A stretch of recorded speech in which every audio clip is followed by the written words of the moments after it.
देश के बीचों बीच एक भुला दिया हुआ शहर था। उसका नाम याददाश्त से मिट चुका था। समय और उपेक्षा ने उसे मिटा दिया था। शहर एक अजीब खामोशी में डूबा हुआ था। उसकी सड़कें सुनसान थीं, उसके घर खाली थे। बस हवा की आवाज़ टूटी इमारतों से गुजरती थी, जो तबाही और निराशा की एक दर्दनाक सिम्फनी थी। शहर के ऊपर एक घना जंगल था। पेड़ आसमान पर चढ़ रहे थे, उनकी शाखाएं कंकाल उंगलियों की तरह टेढ़ी मेढ़ी थीं। जंगल परछाइयों और रहस्यों की जगह था, जहां सूरज की रोशनी भी जाने से डरती थी। स्थानीय लोग इसकी गहराई अजीब घटनाओं के बारे में फुसफुसाते थे। अस्पष्ट शोर, छाया और डर की भावना जो किसी को भी अपने अंदर खींच लेती थी। शहर और जंगल का गहरा संबंध था, जो डर और बेचैनी के एक अनकहे इतिहास से बंधे थे। वे समय बीतने और अज्ञात शक्ति के प्रमाण के रूप में खड़े थे। शुक्रवार की रात थी और 4 दोस्त एला, मार्क, सारा और टॉम खुद को जंगल के किनारे पर पाया। वे जवान और बेचैन थे। उनका जीवन स्कूल और बोरियत चक्र में फंस गया था। जंगल के अंदर एक वीरान घर की कहानी सालों से उनके साथियों फैली हुई थी, जो डर और उत्साह का मिश्रण थी। हिम्मत है? टॉम ने कहा। रात के सन्नाटे में उसकी आवाज़ धीमी थी। उसने जंगल के अंधेरे की ओर इशारा किया। हिम्मत है तो उस वीरान घर में रात बिताओ। बाकी लोग हिचकिचा रहे थे। उनकी रीढ़ की हड्डी में झुरझुरी दौड़ गई। हिम्मत हवा में लटक गई, बहादुरी और डर के मिश्रण से भरी हुई।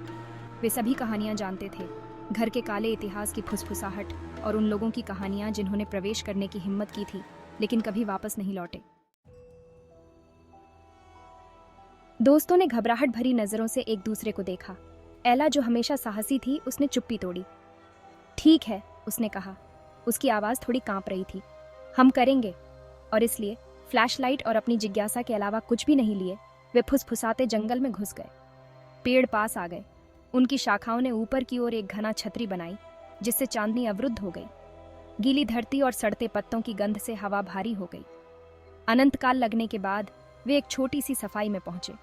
वहां बीच में घर खड़ा था। यह एक भव्य पुराना विक्टोरियन हवेली था। इसका एक बार का सुंदर रूप अब ढह गया था और आईवी से ऊंचा हो गया था। चांदनी में एक खिड़की चमक रही थी, मानो उन्हें पास बुला रही हो। जैसे ही वे घर के पास पहुंचे, बेचैनी की भावना उन पर छा गई। हवा ठंडी हो गई और हवा की फुसफुसाहट धीमी आवाजों में बदल गई, जो समझ से परे थीं। सामने का दरवाजा कराहते हुए खुल गया, मानो वर्षों की खामोशी के बाद परेशान हो। धूल के कण उनकी फ्लैशलाइट की हल्की किरण में नाच रहे थे। बांसी बदबूदार हवा में घूम रहे थे। घर भारी लग रहा था, अनदेखी आंखों और अनसुनी फुसफुसाहटों से भरा हुआ। वे अंदर कदम रखते हैं। उनके कदम खाली हॉल में गूंज रहे थे।